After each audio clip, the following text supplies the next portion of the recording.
Movie start होती है एक प्यारी सी बटरफ्लाई को दिखाते हुए जो टाउन से उड़ते हुए एक बहुत ही आलीशान महल में पहुंच जाती है। यहाँ एक शानदार से रूम में एक डॉगी सो रहा है जिसका नाम ट्रबल है। ये बटरफ्लाई इस डॉगी की नोज पे बैठ जाती है और डॉगी इरिटेट होके नींद से जाग जाता है। दरअसल ट्रबल को कीड़ों से बहुत डर लगता है तो वो बटरफ्लाई को देखकर बाव बाव करने लगता है। इसीलिए महल में उसके लिए एक डॉक्टर है जो उसका ध्यान कीड़ों से हटाता है। डॉक्टर अब ट्रबल के मुंह में एक खिलौना रखता है और उसको शांत कर देता है। इसके बाद डॉग को सर्वेंट्स ब्रश करते हैं, पट्टा लगाते हैं और इस तरह से उसका दिन शुरू हो जाता है। डॉग अपनी मालिक जिसका नाम वैंडरहूजी है उसके पास जाता है और अब ये दोनों एक बड़ी सी कार में सैलून जा रहे हैं। वहाँ मसाज लेते हैं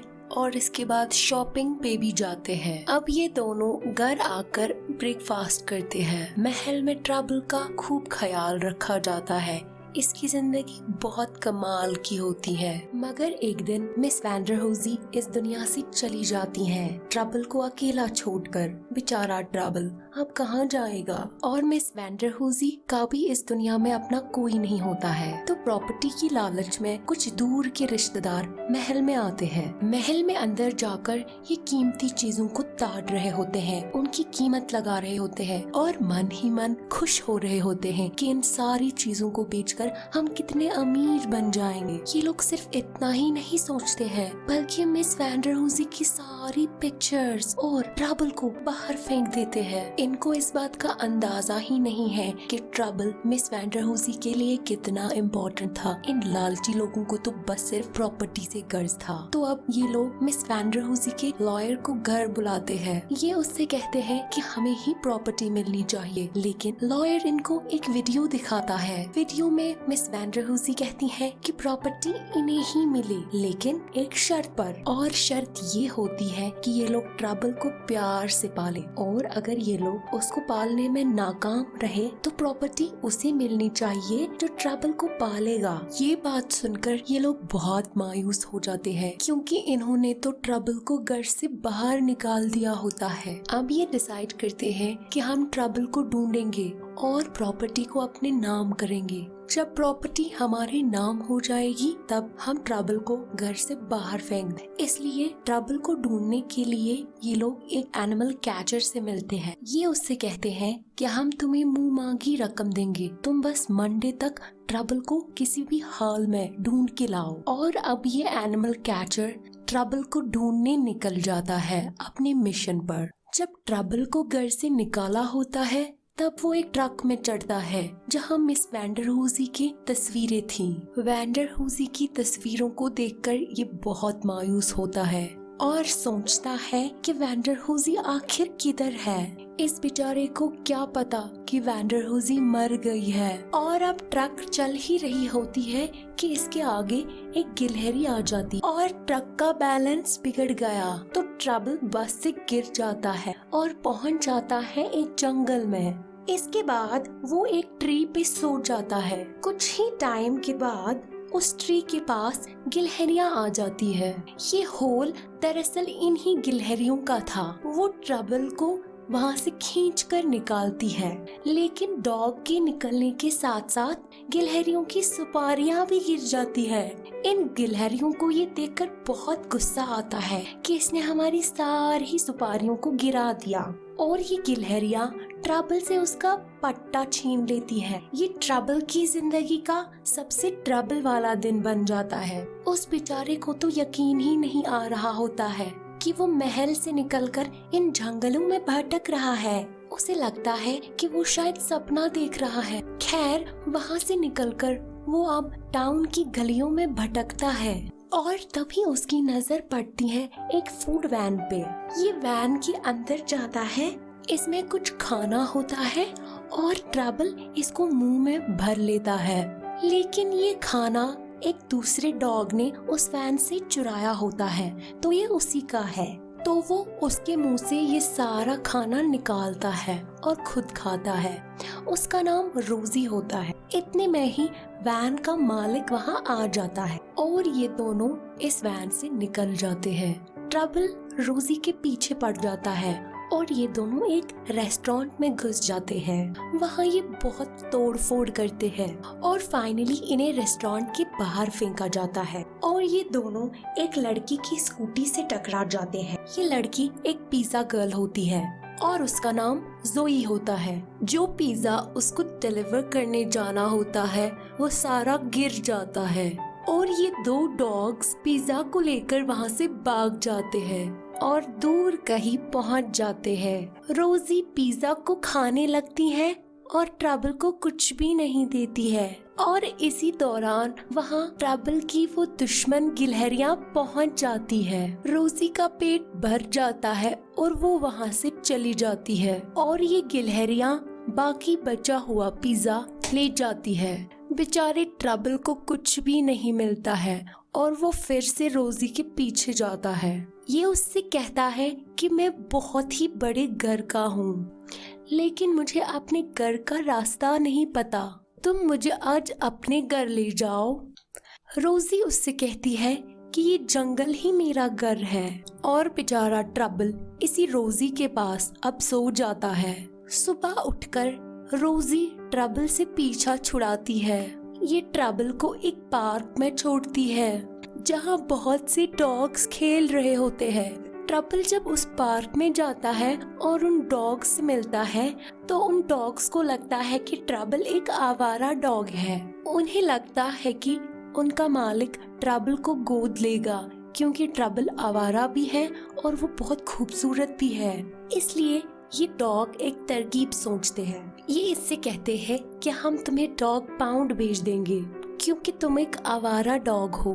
ट्रबल इन्हें कहता है कि मुझे डॉग पाउंड में नहीं जाना है, प्लीज प्लीज प्लीज मुझे वहाँ मत भेजो। अब ये इससे कहते हैं कि तुम सड़क पे रहो, वहाँ से कोई ना कोई तुम्हें उठा ले ही जाएगा और अपने पास रखेगा। बेचारा ट्रबल इनकी बात मान लेता है और अपने आप को सड़क पे रखता है। सड़क पे वो फिर से जोई से मिलता है। वो पिज्जा गर्ल याद है ना? जोई को इस पे इंसाफ आ जाता है और वो उसे अपने साथ ले जाती है अपने किराए वाले रूम में। उस रूम के मालिक से बचते बचाते ट्रबल जोई का छोटा सा कमरा देखकर हैरान रह जाता है।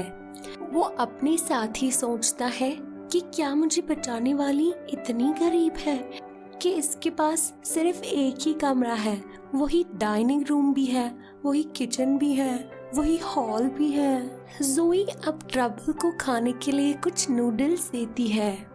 ट्रबल ने तो कुछ और ही एक्सपेक्ट किया था। उसे नूडल्स देखकर बिल्कुल गंदा लगता है क्योंकि वो तो महल का शहजादा था ना। खैर इसके बाद जोई अपना गिटार निकालकर सॉन्ग गाने लग जाती है। इसी दौरान ट्रबल अपने आप को जमीन से रगड़ रहा होता है। ये देखकर जोई को बहुत गुस्सा आता है। वो सोचती है कि मैंने जिसे बचाया देखो वो मेरा घर गंदा कर रहा है और वो उसे दरवाजे के बाहर रखती है नूडल्स की बाउल के साथ। ट्रबल कूड़ेदानों के पास बाहर मायूस होता है और वो बहुत डर जाता है। उतने में ही वहाँ वो रोजी डॉग आ जाती है। रोजी उसे कहती है कि तुम यहाँ कैसे आए? क्या तुम्हें मेरे इलाके में कब्जा करना है? मेरे खाने में शरीक बनना है? ट्रबल उसे कहता है कि जोई वो पिज्जा गर्ल मुझे यहाँ उठा के ले आई है, इसीलिए यहाँ हूँ। रोजी अब उसे एक एडवाइस देती है। वो उसे कहती है कि इंसानों पे कभी भरोसा नहीं करना, ये अच्छे नहीं होते हैं। ट्रबल उससे कहता है कि नहीं नहीं, इंसान तो बहुत अच्छे होते हैं। जोई मुझे सड़क से उठा लाई, देखो वो कितनी अच्छी है। रोजी यहाँ से उसे कहती है ओह तो फिर तुम बाहर कैसे आए?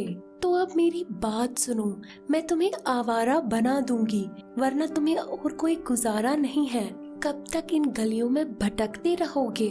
मैं तुम्हें गलियों में भटकना सिखाऊंगी नहीं, बल्कि मैं तुम्हें अटैक करना सिखाऊंगी, खाना छीन लेना सिखाऊं। तुम बदले में मुझे पिज्जा दिला दो इस पिज्जा गर्ल से। लेकिन ट्रबल रोजी की बात नहीं मानता है। उसे वो यही कह रहा होता है कि जोई बहुत अच्छी है। रोजी वहाँ से चली जाती है। उसे ये कहकर कि अपना ख्याल रखना और इन इंसानों से बच के रहना। और अब ट्रबल वहाँ दरवाजे के पास अकेला रह जाता है और बाऊ बाऊ करने लगता है। डर के मारे बेचारा डर रहा होता है। और अब ट्रबल उस दरवाजे के पास अकेला होता है। वो कुछ जानवरों को देखकर डरने लगता है और बाऊ बाऊ करता है। जोई को उस पे इंसाफ आ जाता है और वो उसे फिर से अंदर ले जाती है। जोई अब इसको अपनी दुख भरी कहानी सुनाती है। वो इसे कहती है कि मैं एक सिंगर बनना चाहती थी, लेकिन अब पेट के लिए पिज्जा गर्ल बन चुकी हूँ। लेकिन मैंने अपना सपना नहीं छोड़ा, मैं किसी न किसी दिन सिंगर बन के ही रहूंगी। और वो इसी दौरान एक सॉन्ग कंपोज करने लग जाती है। ट्रबल सॉन्ग को एंजॉय करता है और इसके बाद जोई उसे पिज्जा खाने को देती है। ये लोग सेल्फी उठाते हैं और बहुत सारी मस्ती करते हैं और वो उसे अपने हाथों से बना हुआ एक पट्टा पहनाती है। अगले दिन जोई अपने रूम को लॉक करके निकल जाती है पिज्जा डिलीवरी के लिए। उधर एनिमल कैचर ट्रबल को जगह जगह ढूंढता है। उसके पास ट्रबल की फोटो भी होती है। उसके पास ऐसा टैलेंट है कि वो एनिमल्स को सूंघ कर ढूंढ लेता है। वो अपनी ये खोज जारी रख रहा है ट्रबल तक पहुंचने के लिए। एक दिन जोई ट्रबल को अपने साथ उस डॉग वाली पार्क में ले जाती हैं और वहाँ ट्रबल की फोटोज दीवार पे लगा रही होती हैं ताकि ट्रबल का मालिक उसे आकर ले जाए। यहाँ ट्रबल की मुलाकात फिर से हो जाती है उन डॉग्स के साथ। मासूम ट्रबल इनका शुक्रिया करता है कि तुम लोगों ने मुझे जोई से मिलाया, लेकिन वो ये शिकायत भी करता है कि जोई का मकान थोड़ा छोटा है और अब वो यहाँ उसके मालिक को ढूंढने आए हैं। इतने में ही पार्क में पहुँच जाती है वो नटखट गिलहरियाँ, इसकी दुश्मन, याद है ना। ट्रबल उनसे माफी मांगता है कि मैंने उस दिन जानबूझकर तुम्हारी सुपारियां फेंक नहीं दी और अब तो मुझे मेरा पट्टा लौटा दो। ये तो आखिरी निशानी है मेरी उस वाली लाइफ की। वो डॉग्स जो वहाँ होते हैं उन्हें गुस्सा आता है और वो कहते हैं कि कुत्तों के होते हुए एक गिलहरी एक कुत्ते से पट्टा कैसे छीन सकती है, ये तो सरासर नाइंसाफी है। और अब ये लोग लड़ाई करना स्टार्ट कर देते हैं। इतने में ही वहाँ वो एनिमल कैचर पहुँच जाता है और वो गलती से गिलहरी को ट्रबल समझकर उठा लाता है। जब उसे ये पता चल जाता है कि उसने तो एक गिलहरी को उठाया है, तो वो उस गिलहरी से मिलकर चाल बनाता है और बाकी सारी गिलहरियों के साथ जोई के मकान तक जाता है। एक दिन वो उन गिलहरियों के साथ जोई के मकान के बाहर होता है। जोई घर को लॉक करके निकल रही होती है और अंदर सिर्फ ट्रबल होता है। ये एनिमल कैचर इन गिलहरियों को चोरी छुपे अंदर भेजता है। गिलहरियां अंदर आके कमरे को बिगाड़ने लगती हैं। ट्रबल उन्हें बहुत रोकने की कोशिश करता है, मगर फिर उसे गुस्सा आता है। ये गिलहरियां कमरे को पूरी तरह बिगाड़ देते हैं, चीजें उधर इधर फेंकते हैं। इतने में ही वहाँ जोई पहुँच जाती हैं और वो मकान मालिक भी शोर सुनकर वहाँ पहुँच जाता है, मगर गिलहरियां जा चुकी थी उनके आने से पहले ही। और जोई को लगता है कि ये सब ट्रबल ने किया है। मकान मालिक जोई से पूछता है कि ये सब क्या है, ये डॉग आखिर यहाँ से आया कैसे। जोई उससे कहती है कि ये मेरा डॉग नहीं है, मुझे नहीं पता है, ये शायद रास्ता भूल गया है। और बेचारा ट्रबल वहाँ से चला जाता है। वहाँ से जाने के बाद जोई को खूब डांट पड़ती है उस मकान मालिक से। वो उससे कहता है कि तुमने कमरे का क्या हाल किया है, एक दिन के अंदर कमरे को खाली करो। इसके बाद ट्रबल पहुँच जाता है डॉग पाउंड और डॉग पाउंड में उसे फिर से रोजी मिलती है। और रोजी यहाँ ट्रबल से कहती है कि मैंने कहा था ना कि इंसानों पे भरोसा मत करना, देखा क्या कर दिया उन्होंने तुम्हारे साथ, इस डॉग पाउंड में भेज दिया। रोजी अब उसे अपनी कहानी सुनाती है। वो उसे कहती है कि तुम्हारी तरह मैं भी कुछ वक्त पहले एक फैमिली के साथ रहती थी। हम एक दिन पिकनिक पे गए थे और उसी पिकनिक के दौरान उनके बेटे को मैंने एक एक्सीडेंट से बचाया, लेकिन उसे चोट लग गई और उन फैमिली को लगा कि मैंने ये किया है, कि मैंने ही उनके बेटे को चोट दी है, तो उन्होंने मुझे अपने घर से बाहर फेंक दिया।